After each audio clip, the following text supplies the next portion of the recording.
had a question to something that was asked, a follow-up to something that was asked like half an hour ago. And I wonder if I could tie a few things up here. The original question that I had a follow-up to was about getting the message out. If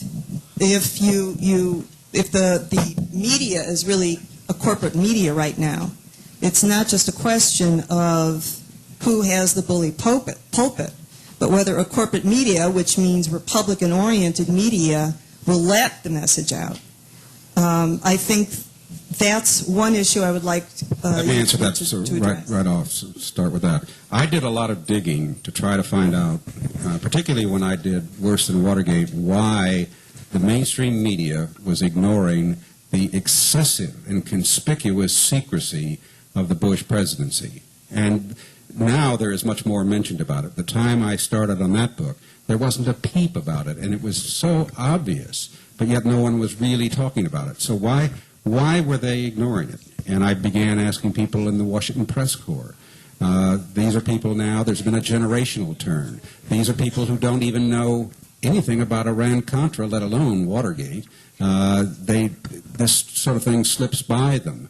They're young. They don't really feel the concern about these sort of things. But that really isn't the problem. It was much more fundamental than that. It's not, yes, there has been corporate consolidation of the media, and I asked a number of people, has an editor ever spiked one of your stories because he didn't like the political content of it or told you not to report on something? Couldn't find a soul who told me that, and I was willing to, I was talking to people who, you know, were very open, people I've known for a while, people who were talking freely and I think candidly. What they told me was much more interesting.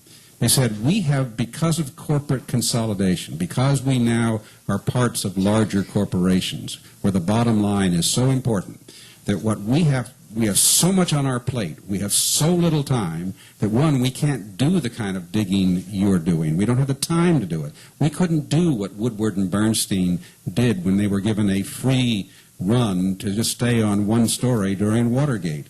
They said, you know, we just don't have that kind of luxury anymore. That's what's happened largely to investigative reporting. Yes, some papers, the LA Times, for example, has done some great pieces.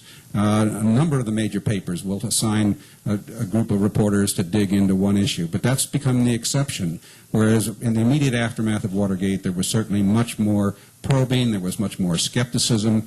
But the final thing I was told, that the real killer and the thing that bothers the editors and bothers probably their corporate bosses, is that this administration has been more effective than any of its predecessors in literally stiff-arming the press. They tell them what they can have, when they can have it. They tell them what's in the trough they can eat from and when they can come to the trough. The few times they hold press conferences, they're so tightly controlled. When they held them in the East Room, it was almost humorous to see the way they marched them into their seats 2 by 2 like they were kindergartnens to their assigned seats. Bush knows exactly who he's going to call on beforehand. They have pre-tested some of the questions. It is a farce. And the reason is that if they don't toe the line, they don't get their calls answered, they can find innumerable difficulties in dealing with the White House, and so they really can't risk, if they're going to continue to get anything, to get any kind of access, annoying these people, because they will turn on them. Okay. No question you have an uninformed public, and that's how you lose democracy.